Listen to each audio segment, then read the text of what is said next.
Olá, estamos começando a nossa live de hoje. Agradeço aos 577 mil inscritos no meu canal. Eu sempre digo, você que gosta do canal, da perspectiva crítica, analítica e propositiva, indique a uma amiga, um amigo. Blog do Vila, Marco Antônio Vila, diga para ativar as notificações, coloca like no que vocês gostarem e usar como vocês muito bem fazem a página dos comentários, né?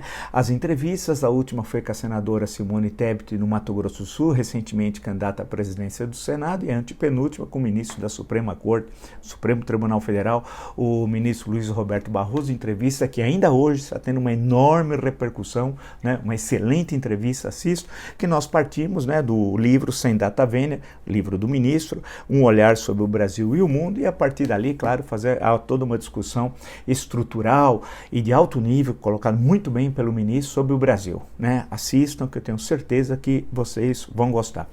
No Twitter, vocês podem me seguir pelo Vila Marco Vila, no Instagram pelo @Marco Antônio Vila Oficial e na plataforma www.cursodovila.com.br. Lá vocês encontrarão todos os cursos que nós estamos oferecendo. História política das constituições brasileiras, história da ditadura militar no Brasil e o que é fascismo. Basta acessar www.cursodovila.com.br. Passando todo o noticiário, né, aqueles problemas de sempre, o Bolsonaro, ele já no final do ano tirou 17 dias de férias, 17 dias de férias e agora 5 dias de férias em Santa Catarina, né? Fomentando aglomerações, não utilizando máscara, desconsiderando todas as recomendações das autoridades sanitárias. Ao se deslocar para Santa Catarina, está desqualificando, né, o que foi dito. Não há, para que não ocorresse agora no Carnaval, deslocamentos tais quais os que ocorreram no Natal e no Réveillon, e que lá naquele momento tinha sido alertado pelas autoridades sanitárias que a conta desse deslocamento viria no início de janeiro, e foi o que ocorreu, com a disparada no número de infectados e no número de óbitos. Ele, mesmo assim, não quis nem saber, foi a Santa Catarina, parece todo tranquilo, de jet ski, pescando, fomentando aglomerações, não utilizando máscara, desqualificando a vacina e atacando o governador de Santa Catarina, algo que é intolerável. Isso quando a capital do estado, Florianópolis, já está com 100% de ocupação das UTIs, e Chapecó, uma importante cidade do estado, né, e também tem uma situação alarmante, chegando a 100% de ocupação de UTIs. Quer dizer, numa situação gravíssima como essa, ele age batendo de frente com a situação da saúde pública e não estando nem aí, e sabendo que vai ficar impune dentro dessa leitura muito pouco combativa da sociedade civil, dos partidos políticos e, em certo momento, até das instituições. Eu sempre digo, né, motivo dos nossos encontros, e fico muito satisfeito que isso está se espalhando para outros setores da sociedade, que isso não pode passar impune. E quando eu digo não pode passar impune, não é no sentido de vingança, mas no sentido da justiça, do cumprimento da legislação existente, especialmente tendo como referência a Constituição de 1988. Bem, tudo isso, né, há uma coisa recorrente nas ações do Bolsonaro. Desde que ele iniciou sua vida de vereador, lá no Rio de Janeiro, na eleição de 1988, ficou menos de 2 anos como vereador e se candidatou a deputado federal e foi reeleito sucessivamente a partir de 1990. Ele sempre atacou as bases do Estado Democrático de Direito, mas nunca recebeu a resposta devida. Era considerado um falastrão, um sujeito patético, que era convidado para programas inexpressivos de televisão e de rádio, e que todo mundo ria, né? Era uma espécie de bobo da corte. Doce ilusão, doce ilusão. Ele foi fomentando ódio em relação às instituições democráticas e vimos no que está ocorrendo hoje, né? Ele disse lá em Santa Catarina, e tem toda a comprovação, portanto não é fake news, não é algo imposto a ele, é o que ele não disse, literalmente o seguinte: o certo é tirar de circulação, mas não vou fazer isso, porque eu sou um democrata. Globo, Folha de São Paulo, Estadão, Antagonista, que são fábricas de fake news. Ou seja, nunca um presidente na história do Brasil atacou 4 veículos de imprensa e não recebeu a resposta devida. Não recebeu a resposta devida. Ele está simplesmente defendendo a ditadura de forma explícita, sem nenhum problema, com aquela gentalha ali naquela aglomeração indevida lá em Santa Catarina. Ele diz o seguinte: percebam a frase, quão grave ela é. O certo é tirar de circulação. Então, o certo é fechar os jornais. Aí ele continua, mas não vou fazer isso porque eu sou um democrata. Então ser democrata é errado, porque o certo é agir ditatorialmente. Perfeito? Eu estou exagerando? Não estou exagerando. Ou seja, tudo que é garantido de liberdade de imprensa, de expressão, garantido pela Constituição, ele está dizendo que é errado. Ou seja, ele está rasgando a Constituição. E a resposta é muito tímida por parte da sociedade, quase nula. Aqui nesse espaço teve a resposta já ontem. Eu estou colocando essa questão, por quê? Porque é uma espécie de modus vivendi de relação com o Bolsonaro, desde a época que era vereador, deputado federal, candidato à presidência da República, presidente da República e agora, especialmente em plena pandemia, de não dar importância como se ele fosse uma pessoa que não pudesse, não teria responsabilidade sobre o que falava, né? Legalmente, juridicamente. Não teria responsabilidade alguma. Então ele pode falar o que quer, porque ele é inimputável. Essa é a ideia, ele é inimputável. Não é verdade, não é verdade. O que ele fez como vereador e como deputado federal ao longo de 3 décadas foi destruir os fundamentos do Estado construído pela Constituição de 1988. Ele defendeu torturas, né? Ele defendeu ditaduras, ele defendeu o fuzilamento do presidente, ele condecorou assassinos, homicidas, tudo isso. E isso reiteradas vezes e ninguém levava a sério. Comparecia a programas e era aquele falastrão, né, daqueles programas, falava assim, deixa ele falar. E ele falava todas essas barbaridades e todo mundo achava engraçado, ria e seguia em frente, sem entender que esse constante discurso estava buscando um apoio nas franjas da sociedade, daqueles insatisfeitos, daqueles que têm ignorância, que não conseguem compreender a complexidade da democracia, né? Daqueles frustrados, né? Daqueles produtos que estão insatisfeitos com a crise econômica, em suma, todo aquele caldo que fica na sociedade aguardando alguém misturar, fazer um mix de tudo aquilo, né? Em uma ação política. Foi o que ele fez e ele foi cevando aquela massa durante décadas, sem encontrar a resistência do Estado Democrático de Direito. Isso faz com que ele possa, hoje, como presidente da República, falar isso, que o certo é tirar de circulação. Não vou fazer isso porque eu sou um democrata. Quer dizer, insisto, e ninguém falou isso, por isso que eu estou colocando essa questão que me parece central. É errado ser democrata e o certo é ser autoritário. Ou seja, ele quer a volta da ditadura. É isso, ele quer a volta da ditadura. E aí, é necessário passar por algumas lembranças históricas que são fundamentais, né? A censura, o que ele está defendendo é a censura, e censura só existe em ditadura, não existe em democracia. A censura aos jornais, e durante a ditadura militar tivemos a censura, vamos lembrar que em São Paulo, o jornal O Estado de São Paulo e o jornal da Tarde, do mesmo grupo jornalístico, o Estadão era censurado, assim como o JT, e colocava nas matérias censuradas passagens dos Lusíadas, de Luiz de Camões. O jornal da Tarde colocava receitas de bolo, de gastronomia, assim por diante. Então, quando você abriu o jornal, eu lia em certa época, no começo dos anos 70, gostava muito do jornal da Tarde, especialmente do caderno de leitura de sábado, da edição de esportes de segunda, era um jornal graficamente também muito bonito. Você abriu o jornal, aí você já encontrava uma receita de bolo Max Hambúrguer. Você já sabia que ali tinha uma matéria censurada e o jornal colocava aquilo para mostrar ao leitor, olha, aqui tinha uma matéria que não nos deixaram publicar. E o mesmo ocorria no jornal Estado de São Paulo. Também os jornais da chamada imprensa alternativa, que eram tabloides, semanários, foram censurados, né? O jornal Opinião, o jornal Movimento, quer dizer, as matérias desses jornais tinham ido para Brasília para autorizar se poderiam ser publicadas ou não. E eles demoravam para autorizar, para impedir que o jornal saísse, o semanário, na data que os seus leitores já sabiam, né? Para criar, inclusive, problemas econômicos e levar à falência dessas publicações, né? Outros jornais desses diários tinham o censor dentro das redações, É isso que o Bolsonaro quer recriar. Ou seja, quando ele diz que o certo é proibir essas publicações. Em outras palavras, ele quer a volta da ditadura. Vamos continuar. esquecemos muito rapidamente no Brasil o passado, né? O Ivan Less sempre dizia que a cada 15 anos o Brasil esquece o que ocorreu nos últimos 15. Mas vamos lembrar o seguinte, os mais novos, então, muitas vezes não tiveram o ensino de história ou apresentar o passado como um momento idílico da história brasileira, e não foi, né? Então, por exemplo, eu estou acentuando a questão da censura dos jornais, mas lembrar o teatro também tinha censura.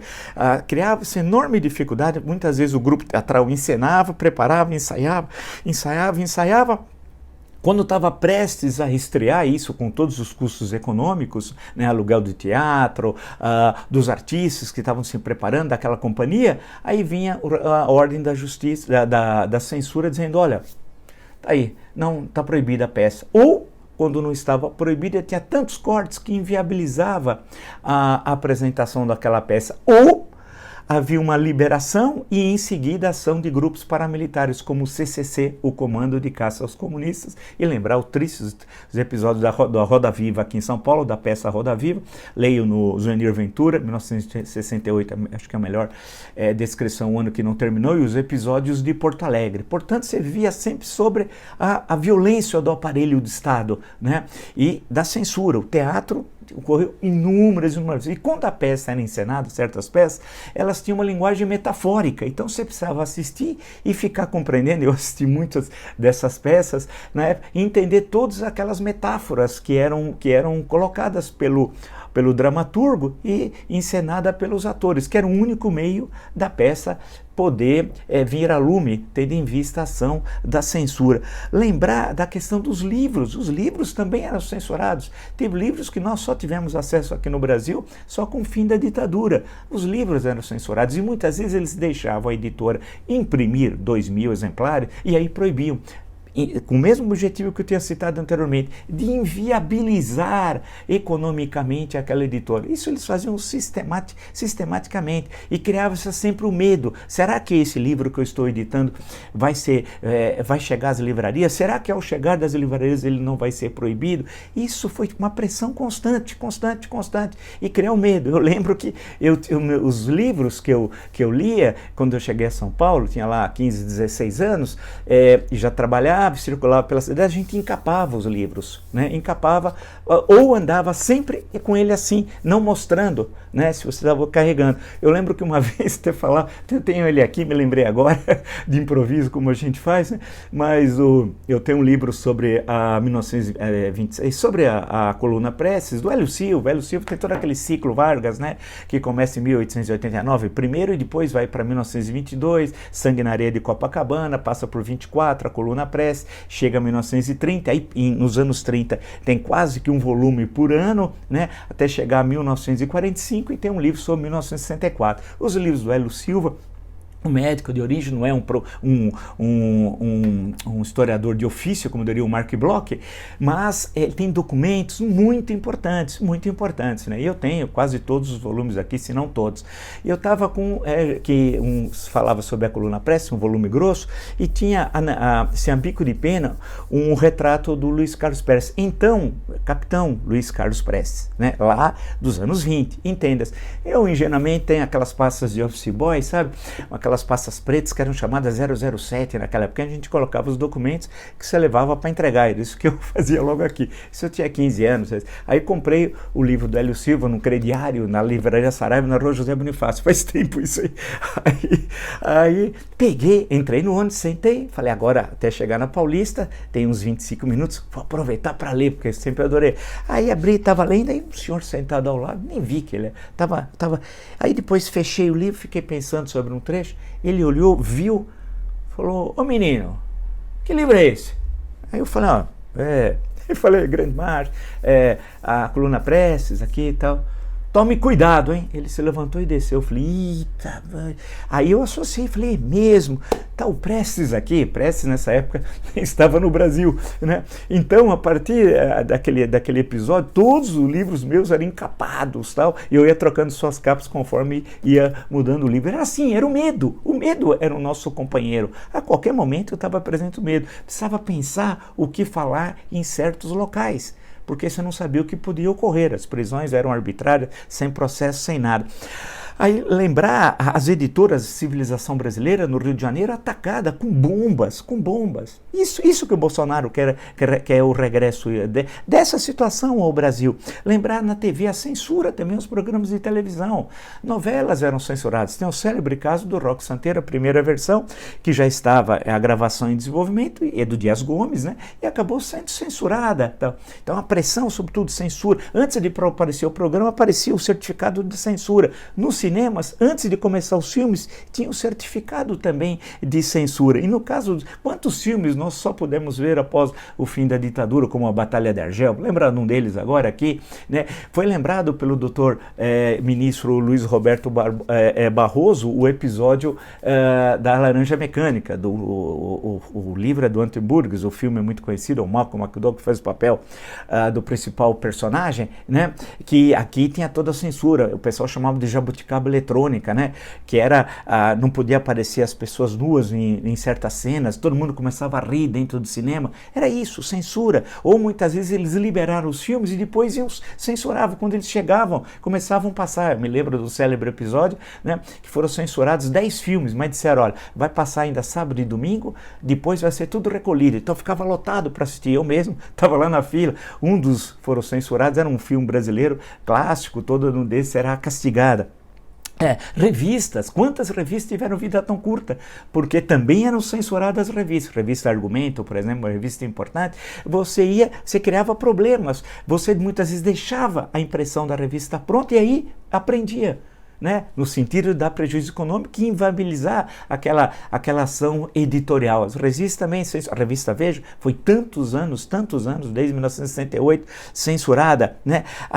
Lembrar episódios, eu estava iniciando a minha vida acadêmica, na época eu fazendo economia na PUC, o Celso Furtado ia lá falar, puxa, o Celso Furtado era uma espécie, o grande economista, primeiro superintendente da Sudene, de 59 a 64, superintendente para o desenvolvimento do Nordeste, primeiro ministro do Planejamento, 63, 64, uma figura de renome internacional, professor em tantas universidades de todo o mundo, reconhecimento internacional. Puxa, quando falaram que ele ia falar, todos nós ficamos entusiasmados. O então reitor, se essa era a informação que circulou à época, né, acabou proibindo, né, e não foi possível nós ouvirmos o Celso, só ouvir, a gente queria lá para ouvir, nada, não podia ter reunião estudantil, não podia ter um centro acadêmico funcionando livremente, não podia existir nenhuma forma de organização estudantil que não fosse controlada pelo decreto 477, o célebre decreto 477 da ditadura. É tudo isso que esse homem quer, o retorno, é isso. Ele quer asfixiar, é o sonho dele, os poderes, além de tudo, legislativo e judiciário. Ele quer o ato adicional número 5. E eu estou com o ato aqui de 13 de dezembro de 1968. E é inacreditável. Esse ato é o ato mais arbitrário da história brasileira. Mais arbitrário da história brasileira. Diz o artigo 2º. O presidente da República poderá decretar o recesso do Congresso Nacional, das Assembleias Legislativas e das Câmaras de Vereadores por ato complementar. Sem nenhum problema. Pode chegar e falar, está tudo fechado, tudo. Câmara de Vereador, Assembleia Legislativa, Congresso Nacional, né? Parágrafo 1º, olha o que ele quer, o Bolsonaro, é o restabelecimento disso. Parágrafo 1º, decretado o recesso parlamentar, o Poder Executivo correspondente fica autorizado a legislar em todas as matérias. Quer dizer, o Executivo vira o Legislativo, portanto é um poder só. Quer dizer, o prefeito pode legislar, o governador pode legislar e o presidente da República pode legislar. Né? É um negócio absurdo, ele quer impor a ditadura. Né? Aí ele vai apresentando os interventores dos estados, quer dizer, governadores e prefeitos interventores, serão nomeados pelo presidente da República. Portanto, não é o povo que vai escolher o prefeito, que vai escolher o governador, não, é o ditador, é o presidente, é que o Bolsonaro quer ser. Esse aqui é o ato adicional número 5. Vamos continuar a análise dele, que esse aqui é uma espécie de bíblia política do Bolsonaro. Vamos lá. Não custa lembrar também, veja o autoritarismo, o poder, você pode caçar os mandatos né, de membros do Legislativo Federal, Congresso Nacional, Câmara e Senado, das Assembleias Estaduais e das câmaras municipais, pelo prazo de 10 anos. Pelo prazo de 10 anos. Né? E você suspende também os direitos políticos de todos os cassados. Né? E a cassação importa simultaneamente em cessação de privilégio de foro de prerrogativa, suspensão do direito de votar e de ser votado, né? Proibição de atividade ou manifestação sobre assunto de natureza política, aplicação, quando necessário, das seguintes medidas de segurança. Observem, é isso que o Bolsonaro quer. Outra vez o AI-5. Observem, liberdade vigiada, proibição de frequentar determinados lugares e domicílio determinado. Ou seja, o ditador, o Bolsonaro, que vai determinar aonde você vai morar, que lugares você pode frequentar, e vai ter uma liberdade vigiada, policiais te vigiando. É isso que ele quer. É isso que ele quer. Esse é o ato adicional número 5. Vamos continuar. Olha o poder que ele dá. O ato de decretar a suspensão de direitos políticos, né, como ficam suspensas, olha o artigo 6º, as garantias constitucionais ou legais de vitaliciedade, inamovibilidade e estabilidade. Isso aqui é para o Poder Judiciário. Acabou. Né? E fica bem claro o artigo 6º. Aí, o presidente da República, parágrafo 1º do mesmo artigo, né? O presidente da República poderá, mediante decreto, demitir, remover ou pôr em disponibilidade quaisquer titulares das garantias referidas nesse artigo. Olha o poder. Qualquer juiz poderia ser demitido, removido, aposentado ou posto em disponibilidade sem nenhum problema por um ato pessoal do presidente da República. Né? Ele pode a qualquer momento decretar estado de sítio e prorrogá-lo fixando o respectivo prazo. Quer dizer, suspende todas as garantias constitucionais ad eternum, se assim dizer, porque ele estabelece o prazo e ele vai alterando o prazo. Ato adicional número 5, que ele quer impor a ditadura. Né? Após o artigo 8, olha que coisa terrível, artigo 8º. O presidente da República poderá, após investigação, decretar o confisco de bem de todos quantos tenham enriquecido ilicitamente no exercício de função pública, autarquias, etc, etc. Mas como? Mas com que processo? Como que você pode confiscar os bens? De que forma? De que forma? Um negócio assim do arbitrarismo total. Né?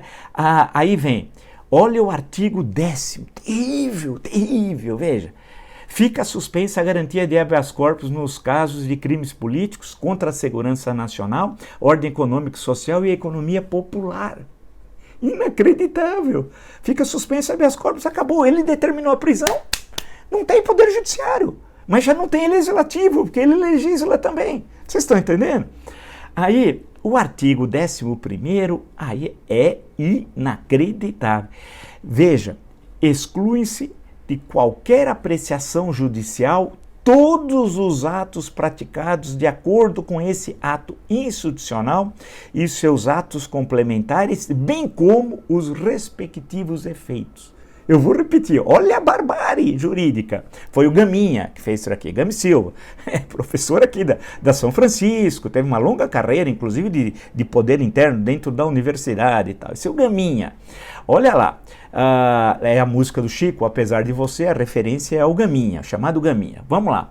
Exclui-se de qualquer apreciação judicial todos os atos praticados de acordo com esse ato institucional e seus atos complementares.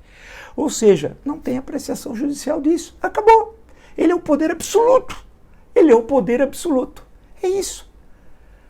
Esse é o adicional número 5. Eu fiz um brevíssimo resumo. Não vou contar toda a história, como é que foi, quando é que o Costa Silva assinou, qual era a conjuntura, a discussão. É lembrar que só uma pessoa, né, naquela reunião se posicionou contra, né, o Pedro Aleixo, vice-presidente da República, de Minas Gerais e tal. Mas a questão está bem claro, é isso que ele quer. Ele quer destruir o poder legislativo e desqualificá-lo, e depois destruí-lo, com o judiciário desqualificar e depois destruir. Só que agora ele tem instrumentos que não tinham naquela época, que são as redes sociais. E todo esse trabalho feito criminoso com as fake news e com o gabinete do ódio que está instalado dentro do Palácio do Planalto, pago por nós. Negócio assim inacreditável. Então tem toda essa construção, mentira, são 10, 20, 30 mentiras por dia espalhando por grupos do WhatsApp, né? Fazendo a história do Ministério da Verdade do livro 1984, exatamente isso que ocorre, agora em escala muito maior do que era nos anos 60, quando foi imposto, ele vigorou até 31 de dezembro de 1978, portanto durante 10 anos, né? Eles querem impor isso aqui. Então quando ele fala em censura à imprensa, o que me chama até, o certo é tirar de circulação. O certo, ele diz que tirar de circulação é o certo. Quer dizer, o errado é manter a liberdade de imprensa garantida pela Constituição. Isso daqui não é crime de responsabilidade? É claro que é. Isso não está na Lei 1079? É claro que está, de 10 de abril de 50. Isso não está principalmente na Constituição? É claro que está. Isso não é motivo de impeachment? É claro que é. É uma ameaça. Não é uma ameaça velada, não. É uma ameaça explícita de dizer o seguinte: se eu quiser, ele está dizendo, eu acabo com os jornais. Ele está dizendo, não vou fazer isso porque eu sou democrata. Se quiser, ele acaba. Ele está ameaçando, e já está ameaçando o ano que vem. Dizendo, claro, que as urnas eletrônicas levam a fraude, sem voto impresso vai ter fraude, né? E que, portanto, ele não respeitará os resultados eleitorais, se é que chegará lá como candidato. Vamos esperar que até lá tenha um processo de impeachment. Ou seja, ele está criando, em outubro do ano que vem, o 6 de janeiro desse ano, da invasão do Capitólio. A tragédia que foi lá, ele quer transformar numa farsa aqui. Aqui, é isso que está ocorrendo. E ninguém leva a sério. Não há resposta devida institucional. Não há uma resposta devida dos partidos políticos. Não há uma resposta devida da sociedade civil. Instrumentos não faltam, instrumentos jurídicos, instrumentos no campo da comunicação, da organização, da mobilização não faltam. A pandemia não é explicação para tudo. Né, para tudo isso, porque você pode se comunicar pelas mídias sociais, a pandemia impede? Não, evidente que não. Você pode criar uma novidade, um amplo movimento de milhões via mídias sociais, marcar um dia e falar, nós vamos dar uma resposta em defesa, o dia da Constituição, né? Nós vamos ter um dia da Constituição. Claro que a sua promulgação foi em 5 de outubro, nós estamos agora em fevereiro, mas nós podemos lembrar, olha, é o dia da defesa das liberdades, né? E não faltam exemplos para isso ao longo da história do Brasil. Vamos pegar uma data, né, que seja importante nessa luta contra o arbítrio, em defesa da democracia, e transformá-la numa enorme mobilização. Antes que seja tarde. Não vamos ironizar, ficar dando risada, dar as costas para os ataques sucessivos que o Bolsonaro faz à democracia. Ele fez durante 30 anos de vida parlamentar, não foi dada a importância devida. E o resultado é esse que nós estamos vivendo, né? Agravado e potencializado pela pandemia e pela terrível crise econômica. Então veja, olha a situação, o efeito multiplicador de crise. A pandemia, que nada indica que vai terminar, pelo contrário, infelizmente, ela deve continuar num nível muito alto, né? E o Brasil é um país que tem 2% da população mundial e 10% no número de mortos, né? Portanto, isso deve-se à ação criminosa do Bolsonaro, e ele é o principal responsável, né? Segundo, a crise econômica que vai percorrer todo o ano de 2021, infelizmente, e essa crise político-institucional que está presente às nossas vistas. Só não vê quem não quer, ou quem, vou usar uma expressão um pouco dura, é covarde, né? E acha que ele pode se converter à democracia. Um homem que diz que o certo é tirar de circulação jornais e um site, nunca pode ser um democrata, né? Se você gostou dessa live, de tantas outras do meu canal, está inscrito entre os 577 mil inscritos, né? Para ser bem redundante, como diria o Nelson Rodrigues, indica um amigo. Blog do Vila, Marco Antônio Vila, dica para ativar as notificações, coloca like no que vocês gostarem e usar, como vocês bem fazem, a parte dos comentários. Lembro das entrevistas da senadora Simone Tebet e a penúltima, que está dando uma polêmica, do ministro da Suprema Corte, do STF, Luiz Roberto Barroso. No Twitter me acompanho pelo Vila Marco Vila, no Instagram, @Marco Antônio Vila Oficial, e os cursos www.cursodovila.com.br. Nos encontramos amanhã. Até!